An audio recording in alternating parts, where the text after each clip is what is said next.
Would you like to learn how to train your body in a way that promotes success, radically reduces your risk of injury, and is easier to get stronger by doing it that way? You're going to want to watch this.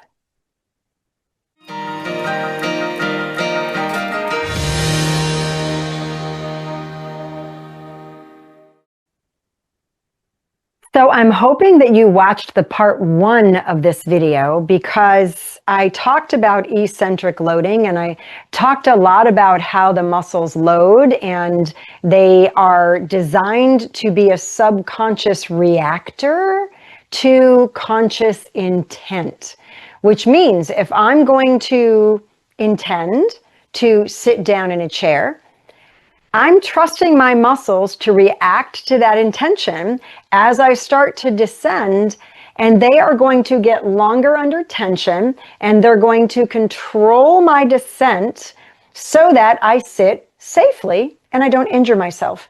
And I'm not consciously thinking, oh, I better engage my glutes. Oh, I better engage gluteus maximus. I better engage my hamstrings. I better engage my... No. We don't think of those things because that's not how the body was designed.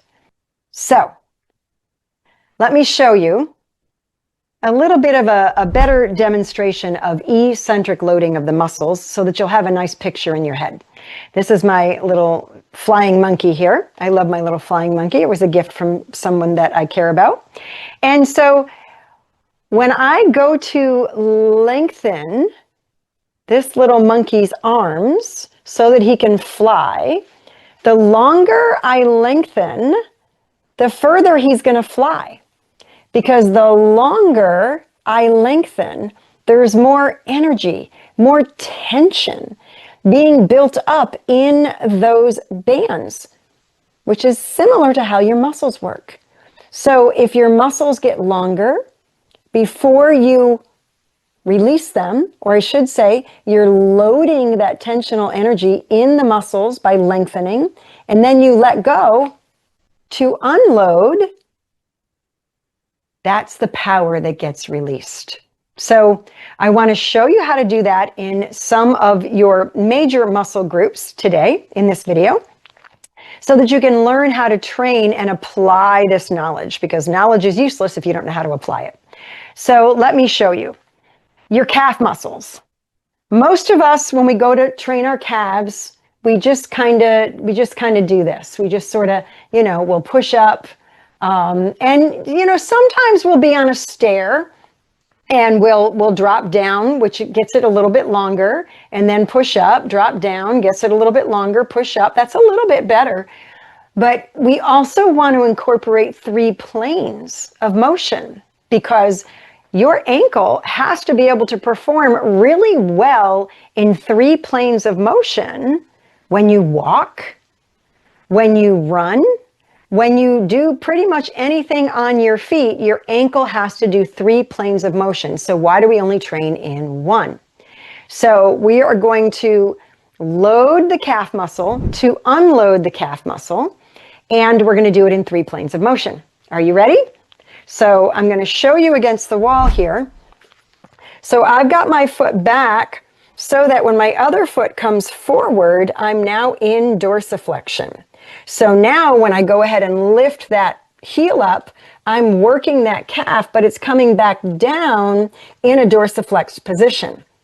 You don't necessarily need to have it dorsiflexed maximal, like on a stair, because that's kind of not really functional.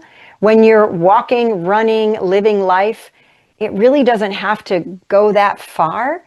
We do want it to be able to fully dorsiflex when you're going downstairs. A lot of people have knee pain because their ankle's not dorsiflexing enough. There's not enough range of motion there for them to go down the stairs, and the knee gets yanked because of that. But we're not talking about range of motion here. We're talking about strengthening. Okay, so what you're going to do is you're going to have that foot back, so you're in some dorsiflexion. depending on how far back it can be comfortable. My other foot is here with just my toes on the floor. So all my weight's on this and my hands are here to keep me safe. So my brain knows I'm safe. It's not going to cheat without my knowing it because it has to protect me. And I'm going to lift up and down. Now you can hold a hand weight so you can make this much more work. You can even pick that foot up in the front if you want to and really make this a little bit more of a challenge. Now, the other planes of motion. What I'm going to do with this front foot is I'm going to cross over. Now, when I cross over, you can feel your hips going to go to the right. And now, when I lift up, I'm in a different position. I've altered that in a frontal plane position. So now I'm not just doing the sagittal plane. I'm not just doing that one plane of motion that everyone exercises in consistently. And then I'm going to go this way. So this is still frontal plane because it's going sideways. However, now my hips are going this way instead of to the right.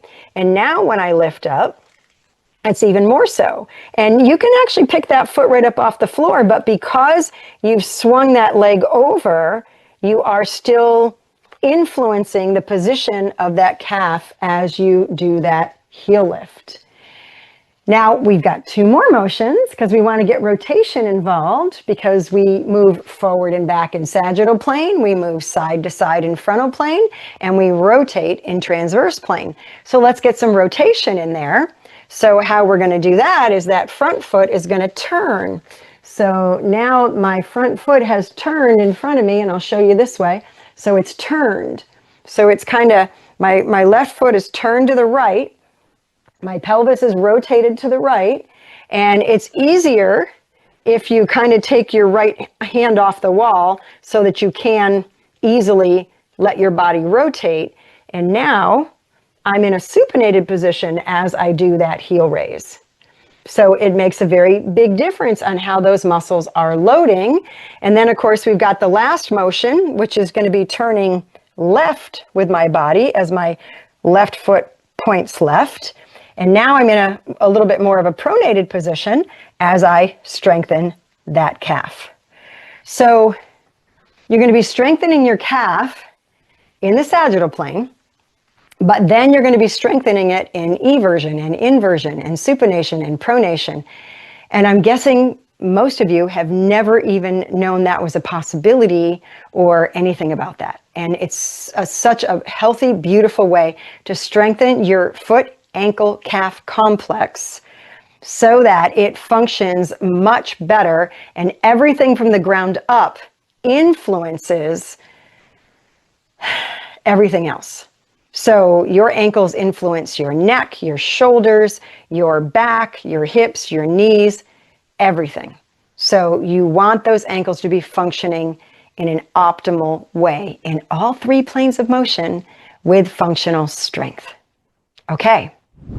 Another functional strength where we're going to eccentrically lengthen or load the muscles for the gluteus maximus or the butt and the thighs, you know, quads, hamstrings, the whole kit and caboodle. Now, squats, again, we are loading by lengthening those muscles. Remember that intent, that movement of intent. So as I come here, and I do that intent. I'm intending to sit in this chair, and if I keep my knees back and I go back with my backside, I'm going to feel it a little bit more in max, and the weight is more on the heels of my feet as I come down to the seat, and then I push up. Now, having your knees go over your toes is not a bad thing. It's just going to focus a little bit more on the quads, or I should say the knees. And if your quads aren't tracking your knees properly, and I've got a video on that, the tracking of the kneecap, then it might cause some pains. You can hold on. But if you keep your knees back against the chair and your bottom goes back and down, then that definitely will alter how your body's loading. And you want to make sure it's loading well so you're not plopping, because if you're plopping, you've got some work to do. Okay? You can always get stronger. It doesn't matter how old you are, but you really don't want to wait much longer, because if you're plopping, Decline is imminent. Okay? Do not wait.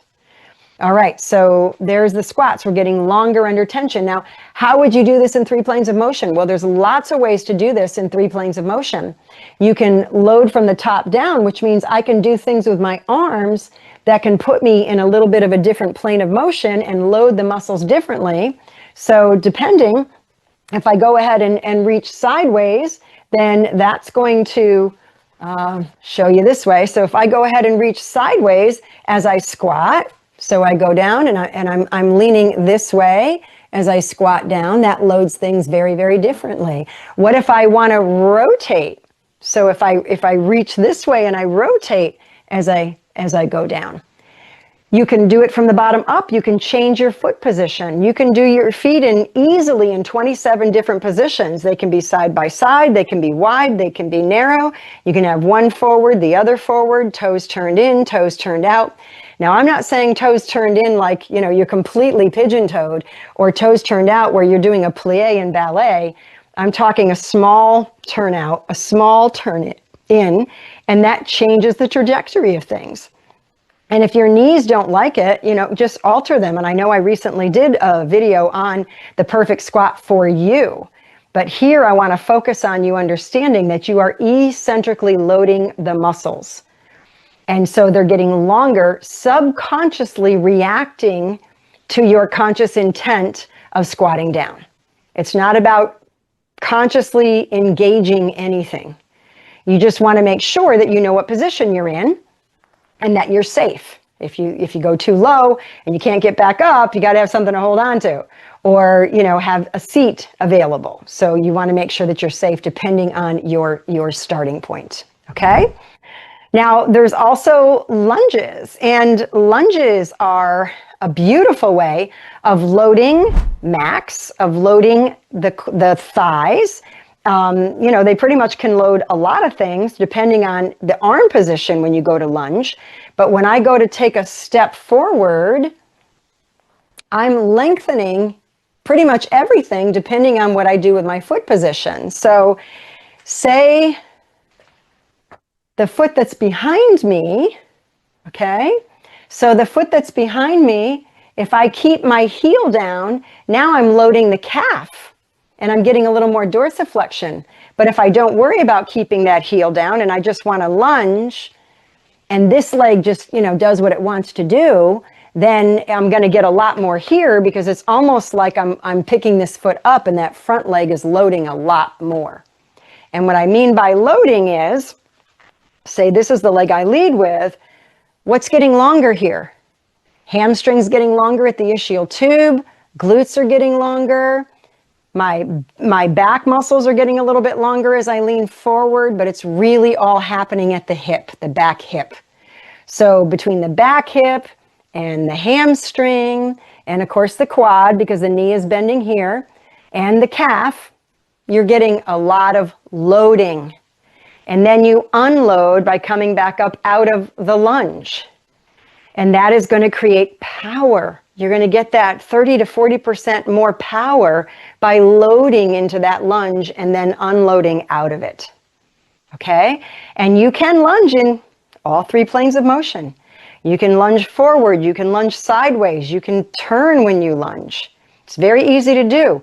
I'm going forward. I can go forward at a little bit of a diagonal and kind of combine the sagittal plane and the frontal plane. Just doing a little bit of to the side a little bit. I can go directly to the side. That's going to be a frontal plane. But as I go sideways, I could go a little bit forward. So add a little bit of sagittal to that.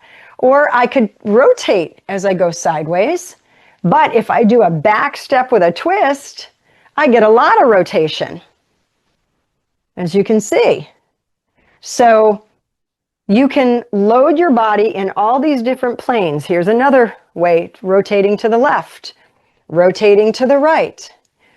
And if you add your arms to the component and you really rotate, wow, are you loading things. And again, I've taught these in other videos, but here I'm really wanting to demonstrate to you how authentic it is to lengthen muscles under tension.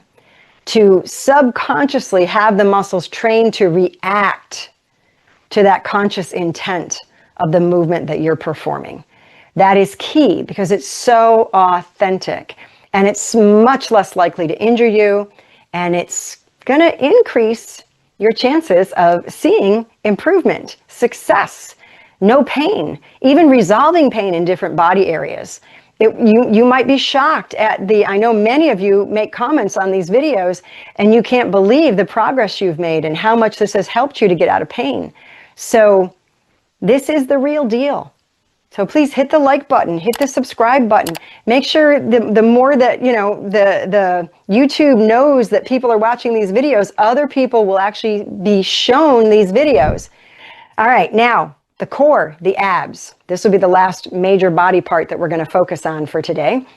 And again, we want to get it longer under tension. Now, how many of us, and I know I've done videos on this, where people want to do their crunches, you're laying on your back on the floor. Doesn't matter if you're strong enough to lift a car when you're laying on your back on the floor. What happens when you're upright and you've got to lift something heavy off the floor when you're on your feet, or something heavy out of the trunk of the car? It's a completely different ball game, because when the feet hit the ground, everything changes.